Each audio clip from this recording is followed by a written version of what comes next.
Hi ಎಲ್ಲರಿಗೂ ನಮಸ್ಕಾರ. ನನ್ನ ಕನಸು ಚಾನಲ್ಗೆ ಸ್ವಾಗತ. ಇವತ್ತು ನಾನು ಸಿಂಪಲ್ ಆಗಿ ಟೇಸ್ಟಿಯಾಗಿರುವಂತಹ ಒಂದು ಚಿಕನ್ ದಮ್ ಬಿರಿಯಾನಿ ಮಾಡ್ತಿದ್ದೀನಿ. ಬನ್ನಿ ಫ್ರೆಂಡ್ಸ್, ಹೇಗೆ ಮಾಡೋದಂತೇಳಿ ನೋಡೋಣ. ಅದಕ್ಕಿಂತ ಮುಂಚೆ ಯಾರೆಲ್ಲ ನನ್ನ ಚಾನಲ್ಗೆ ಸಬ್ಸ್ಕ್ರೈಬ್ ಮಾಡದೆ ನೋಡ್ತಿದ್ರೆ ಪ್ಲೀಸ್ ಸಬ್ಸ್ಕ್ರೈಬ್ ಮಾಡ್ಕೊಳ್ಳಿ. ಸಬ್ಸ್ಕ್ರೈಬ್ ಮಾಡೋದು ಮಾತ್ರ ಮರಿಬೇಡಿ. ಫಸ್ಟ್ ನಾನು ಒಂದು ಪ್ಯಾನಿಗೆ ಒಂದು 2-3 ಟೇಬಲ್ ಸ್ಪೂನ್ ಆಗೋಷ್ಟು ಆಯಿಲ್ ಹಾಕ್ಕೊಂಡು ಇಲ್ಲಿ ಗೋಡಂಬಿ ಹಾಗೂ ದ್ರಾಕ್ಷಿನ ಹಾಕ್ಕೊಂಡು ಇದನ್ನೊಂದು 2 ನಿಮಿಷಗಳ ಕಾಲ ಫ್ರೈ ಮಾಡ್ಕೊಳ್ಳೋಣ. ಇದರ ಕಲರ್ ಚೇಂಜು ಆಗೋ ತನಕ ನಾನು ಫ್ರೈ ಮಾಡ್ಕೊಳ್ತಾ ಇದ್ದೀನಿ. ಇಲ್ಲಿ ನೋಡಿ, ಈಗ ಫ್ರೈ ಆಗಿದೆ. ನಂತರ ಇದನ್ನು ಸೈಡಿಗೆ ಎತ್ತಿಟ್ಕೊಳ್ತಾ ಇದ್ದೀನಿ. ನಂತರ ಅದೇ ಪ್ಯಾನಿಗೆ ನಾನಿಲ್ಲಿ ಮತ್ತೆ ಅರ್ಧ ಕಪ್ ಆಗುವಷ್ಟು ಆಯಿಲ್ ಹಾಕ್ಕೊಳ್ತಾ ಇದ್ದೀನಿ.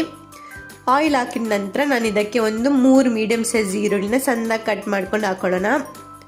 ಈಗ ಈರುಳ್ಳಿನ ಇದರ ಕಲರ್ ಎಲ್ಲ ಚೆನ್ನಾಗಿ ಚೇಂಜ್ ಆಗಬೇಕು, ಅಲ್ಲಿ ತನಕ ಫ್ರೈ ಮಾಡ್ಕೊಳ್ಬೇಕು.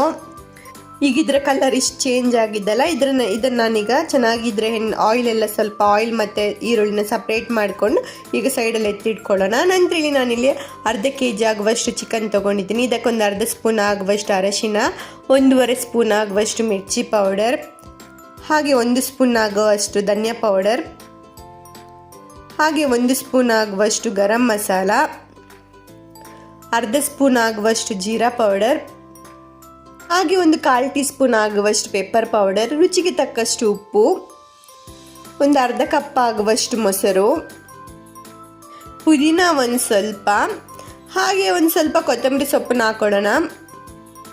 ನಂತರ ಇದಕ್ಕೊಂದು ಅರ್ಧ ಸ್ಪೂನ್ ಆಗುವಷ್ಟು ಸೋಂಪು, ಹಾಗೆ ನಾವು ಆವಾಗಲೇ ಫ್ರೈ ಮಾಡ್ಕೊಂಡಿದ್ವಲ್ಲ ಈರುಳ್ಳಿ, ಅದನ್ನು ಹಾಕೊಳ್ತಾ ಇದ್ದೀನಿ. ನಂತರ ಸ್ವಲ್ಪ ಕಸೂರಿ ಮೇಥಿ ಹಾಕ್ಕೊಂಡು ಈಗ ಇದನ್ನೆಲ್ಲ ಚೆನ್ನಾಗಿ ಮಿಕ್ಸ್ ಮಾಡ್ಕೊಳ್ಳೋಣ. ಈಗ ಇದನ್ನೆಲ್ಲ ಚೆನ್ನಾಗಿ ಮ್ಯಾರಿನೇಟ್ ಮಾಡ್ಕೊಳ್ಬೇಕು. ಇದೆಲ್ಲ ಚೆನ್ನಾಗಿ ಮಿಕ್ಸ್ ಮಾಡ್ಕೊಂಡ ನಂತರ ನಾನು ಇದನ್ನು ಒಂದು ಕಡಿಮೆ ಅಂದ್ರೆ ಒಂದು 20-30 ನಿಮಿಷಗಳ ಕಾಲ ಇದನ್ನು ಸೈಡಿಗೆ ಎತ್ತಿಟ್ಕೊಳ್ತಾ ಇದ್ದೀನಿ. ನಂತರ ಇನ್ನೊಂದು ಸೈಡಲ್ಲಿ ಒಂದು ಕುಕ್ಕರಿಗೆ ಒಂದು 4-5 ಟೇಬಲ್ ಸ್ಪೂನ್ ಆಗುವಷ್ಟು ಆಯಿಲ್ ಹಾಕೊಂಡು ಇದಕ್ಕೆ 1-2 ಪಲಾವ್ ಎಲೆ, 2 ಏಲಕ್ಕಿ, 1 ಇಂಚ್ ಆಗುವಷ್ಟು ಚಕ್ಕೆ, ಒಂದು 4 ಲವಂಗ, ಅರ್ಧ ಸ್ಪೂನ್ ಆಗುವಷ್ಟು ಸೋಂಪು, ಹಾಗೆ ಒಂದು ಸ್ವಲ್ಪ ಸ್ಟಾರ್, ಇದನ್ನೆಲ್ಲ ಹಾಕ್ಕೊಂಡು ಒಮ್ಮೆ ಮಿಕ್ಸ್ ಮಾಡ್ಕೊಳ್ಳೋಣ. ನಂತರ ನಾನು ಇದಕ್ಕೆ ಒಂದು ಸ್ವಲ್ಪ ಕೊತ್ತಂಬರಿ ಸೊಪ್ಪು ಹಾಗೂ ಪುದೀನ ಸೊಪ್ಪನ್ನು ಹಾಕ್ಕೊಂಡು ಇದನ್ನು ಸ್ವಲ್ಪ ಫ್ರೈ ಮಾಡ್ಕೊಳ್ತಾ ಇದ್ದೀನಿ. ಇದು ಫ್ರೈ ಆದಂಗೆ ಇದಕ್ಕೆ ನಾನೀಗ ಒಂದು 2 ಕಪ್ ಆಗುವಷ್ಟು ರೈಸ್ನ ಚೆನ್ನಾಗಿ ವಾಶ್ ಮಾಡ್ಕೊಂಡು ಹಾಕೊಳ್ತಾ ಇದ್ದೀನಿ. ಇದನ್ನು ನಾನು ನೆನೆ ಹಾಕಕ್ಕೆ ಇಟ್ಟಿರಲಿಲ್ಲ, ಡೈರೆಕ್ಟಾಗಿ ವಾಶ್ ಮಾಡ್ಕೊಂಡು ಹಾಕೊಳ್ತಾ ಇದ್ದೀನಿ. ನೀವೇನಾದರೂ ನಾನು ಇಲ್ಲಿ ಮಾಮೂಲಿಯಾಗಿ ಬುಲೆಟ್ ರೈಸ್ನ ಯೂಸ್ ಮಾಡ್ಕೊಳ್ತಾ ಇದ್ದೀನಿ. ನೀವೇನಾದರೂ ಬಾಸ್ಮತಿ ರೈಸ್ ಬೇಕಾದರೂ ಯೂಸ್ ಮಾಡ್ಕೊಳ್ಬೋದು, ಆದರೆ ನೀವು ಒಂದು ವಿಸಿಲ್ ತೆಗೆದ್ರೆ ಸಾಕು. ಇದನ್ನೀಗ ಒಮ್ಮೆ ಚೆನ್ನಾಗಿ ಮಿಕ್ಸ್ ಮಾಡ್ಕೊಳ್ಳೋಣ. ಒಂದು ಆಯಿಲಲ್ಲಿ ಮತ್ತು ಈ ರೈಸ್ ಏನಿದೆ ನೋಡಿ, ಅದೆಲ್ಲ ಎರಡು ಚೆನ್ನಾಗಿ ಮಿಕ್ಸ್ ಆಗಬೇಕು. ನಂತರ ನಾನು ಇದಕ್ಕೆ 2 ಕಪ್ಪು ರೈಸಿಗೆ ಇಲ್ಲಿ ನಾನು 3.5 ಕಪ್ ಆಗುವಷ್ಟು ನೀರು ಹಾಕ್ಕೊಳ್ತಾ ಇದ್ದೀನಿ. ನೀರು ನೀವು ಅಳತೆ ಪ್ರಕಾರನೇ ಹಾಕೊಳ್ಳಿ, ಯಾಕಂದರೆ ನೀರು ಸ್ವಲ್ಪ ಜಾಸ್ತಿ ಆದರೂ ನಿಮಗೆ ರೈಸ್ ಉದ್ರಾಗಿ ಸಿಗಲ್ಲ. ಅದಕ್ಕೋಸ್ಕರ ನೀರು ಮಾತ್ರ ನೀವು ಪಕ್ಕ ಅಳತೆ ಪ್ರಕಾರನೇ ಹಾಕೊಳ್ಳಿ. ನಂತರ ನಾನು ಇದಕ್ಕೆ ಸ್ವಲ್ಪ ರುಚಿಗೆ ತಕ್ಕಷ್ಟು ಉಪ್ಪು ಹಾಕ್ಕೊಂಡು ಒಮ್ಮೆ ಮಿಕ್ಸ್ ಮಾಡಿಕೊಂಡು ಇದಕ್ಕೀಗ ಕುಕ್ಕರ್ ಮುಚ್ಚಿಬಿಟ್ಟು ಒಂದು 2 ವಿಸಿಲ್ ಆಗೋ ತನಕ ಬಿಡ್ತಾ ಇದ್ದೀನಿ. ವಿಸಿಲು ಅಷ್ಟೇ, 2 ವಿಸಿಲ್ ಅಷ್ಟೇ ತೆಗಿಬೇಕು. 1 ವಿಸಿಲ್ ಆದ್ರೂ ನಿಮಗೆ ಅಷ್ಟು ಸರಿಯಾಗಿ ಬೆಂದಿರಲ್ಲ ರೈಸ್, ಅದಕ್ಕೋಸ್ಕರ. ನಂತರ ಇನ್ನೊಂದು ಸೈಡಲ್ಲಿ ನಾನು ಒಂದು ಪಾತ್ರೆಗೆ ನಾವು ಆವಾಗಲೇ ಈರುಳ್ಳಿ ಫ್ರೈ ಮಾಡ್ಕೊಂಡಿದ್ರಲ್ಲ ಅದರ ಆಯಿಲ್ ಹಾಕ್ಕೊಳ್ತಾ ಇದ್ದೀನಿ. ನಾನಿಲ್ಲಿ ಸ್ವಲ್ಪ ಆಯಿಲ್ ಜಾಸ್ತಿನೇ ಯೂಸ್ ಮಾಡ್ಕೊಳ್ತಿದ್ದೀನಿ, ಯಾಕಂದರೆ ಎಳ್ಳು ಮತ್ತು ನಾನು ತುಪ್ಪ ಮತ್ತು ಆಯಿಲ್ ಯೂಸ್ ಮಾಡ್ಕೊಳ್ಳಲ್ಲ, ಅದಕ್ಕೋಸ್ಕರ. ನಂತರ ನಾನು ಇದಕ್ಕೆ ಮ್ಯಾರಿನೇಟ್ ಮಾಡ್ಕೊಂಡಿರೋ ಚಿಕನ್ ಹಾಕ್ಕೊಂಡು ಒಮ್ಮೆ ಚೆನ್ನಾಗಿ ಮಿಕ್ಸ್ ಮಾಡ್ಕೊಳ್ಳೋಣ. ಈಗ ಇದನ್ನು ನಾನು ಮುಚ್ಚಿಬಿಟ್ಟು ಒಂದು 10 ನಿಮಿಷಗಳ ಕಾಲ ಚಿಕನ್ ಬೇಯಕ್ಕೆ ಬಿಡ್ತಾ ಇದ್ದೀನಿ. ಮೀಡಿಯಮ್ ಫ್ಲೇಮಲ್ಲಿ ಒಂದು 10 ನಿಮಿಷಗಳ ಕಾಲ ಆಗಿದೆ. ಇಲ್ಲಿ ನೋಡ್ಬೋದು, ಒಂದು ಅರ್ಧ ವಸಿ ಚಿಕನ್ ಬೆಂದಿದೆ, ನೀವು ನೋಡ್ತಿರ್ಬೋದು. ನಂತರ ನಾನು ಇದಕ್ಕೆ ಆವಾಗಲೇ ಬೇಯಿಸ್ಕೊಂಡಿದ್ವಲ್ಲ ರೈಸ್, ಅದನ್ನು ಆ್ಯಡ್ ಮಾಡ್ಕೊಳ್ತಾ ಇದ್ದೀನಿ. ಈಗ ರೈಸ್ ಆ್ಯಡ್ ಮಾಡ್ಕೊಂಡ ನಂತರ ಫ್ರೈ ಮಾಡ್ಕೊಂಡಿರುವ ಈರುಳ್ಳಿನೂ ಹಾಕ್ಕೊಳ್ತಾ ಇದ್ದೀನಿ, ಹಾಗೆ ಸ್ವಲ್ಪ ಕೊತ್ತಂಬರಿ ಸೊಪ್ಪು.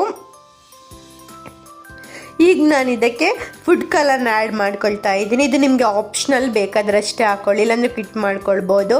ನಾನಿಲ್ಲಿ ಒಂದು ಸ್ವಲ್ಪ ಆರೆಂಜ್ ಕಲರ್ ಹಾಗೂ ಯೆಲ್ಲೋ ಕಲರ್ನ ಒಂದು ಸ್ವಲ್ಪ ಡ್ರಾಪ್ ಥರ ಹಾಕ್ಕೊಳ್ತಾ ಇದ್ದೀನಿ, ಜಾಸ್ತಿ ಹಾಕ್ಕೊಳ್ತಾ ಇಲ್ಲ.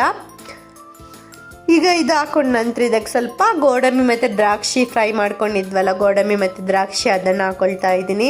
ನಂತರ ಇದೇ ಥರ ನಾನಿಲ್ಲಿ 3 ಲೇಯರ್ ಥರ ಮಾಡ್ಕೊಂಡಿದ್ದೀನಿ. ಮತ್ತೆ ರೈಸ್ ಹಾಕ್ಕೊಂಡು ಈರುಳ್ಳಿ ಫ್ರೈ ಮಾಡ್ಕೊಂಡು ಹಾಕಿರೋದು, ಹಾಗೆ ಕೊತ್ತಂಬರಿ ಸೊಪ್ಪು, ದ್ರಾಕ್ಷಿ, ಇದನ್ನೆಲ್ಲ ಹಾಕ್ಕೊಳ್ತಾ ಇದ್ದೀನಿ. ನೀವು ಬೇಕಾದರೆ ಇದ್ರ ಜೊತೆ ತುಪ್ಪನೂ ಆ್ಯಡ್ ಮಾಡ್ಕೊಳ್ಬೋದು, ಆಯಿಲ್ನೂ ಆ್ಯಡ್ ಮಾಡ್ಕೊಳ್ಬೋದು. ಈಗ ನೋಡಿ ಫೈನಲ್ ಆಗಿ ಈ ಥರ ಆಗಿದೆ. ಈಗ ನಾನು ಇದಕ್ಕೆ ಮುಚ್ಚಿಬಿಟ್ಟು ಲೋ ಫ್ಲೇಮಲ್ಲೇ ಇದನ್ನು ನಾನೊಂದು 10 ನಿಮಿಷಗಳ ಕಾಲ ದಮ್ ತೆಗೆಯಕ್ಕೆ ಬಿಡ್ತಾ ಇದ್ದೀನಿ. ಇದನ್ನು ಲೋ ಫ್ಲೇಮಲ್ಲೇ ಇಡಬೇಕು. ಈಗ ಇದನ್ನೊಂದು 10 ನಿಮಿಷಗಳ ಕಾಲ ಬಿಡೋಣ. ಈಗ ನೋಡಿ ನಮ್ಮ 10 ನಿಮಿಷಗಳ ಕಾಲ ಆಗಿದೆ. ಈಗ ದಮ್ ಬಿರಿಯಾನಿ ರೆಡಿ ಆಗಿದೆ. ಯಾವ ಥರ ಪರಿಮಳನೂ ತುಂಬ ಚೆನ್ನಾಗಿ ಬಂದಿದೆ.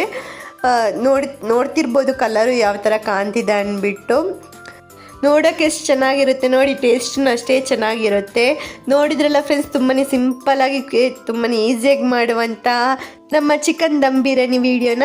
ನನ್ನ ಈ ವಿಡಿಯೋ ಇಷ್ಟ ಆದರೆ ಪ್ಲೀಸ್ ಲೈಕ್ ಮಾಡಿ, ಶೇರ್ ಮಾಡಿ, ಕಮೆಂಟ್ ಮಾಡಿ, ಸಬ್ಸ್ಕ್ರೈಬ್ ಮಾಡೋದು ಮಾತ್ರ ಮರಿಬೇಡಿ. ಮತ್ತೆ ಹೊಸ ರೆಸಿಪಿಯೊಂದಿಗೆ ಸಿಗೋಣ. ನನ್ನ ಈ ವಿಡಿಯೋ ನೋಡಿದ್ದಕ್ಕೆ ಧನ್ಯವಾದಗಳು.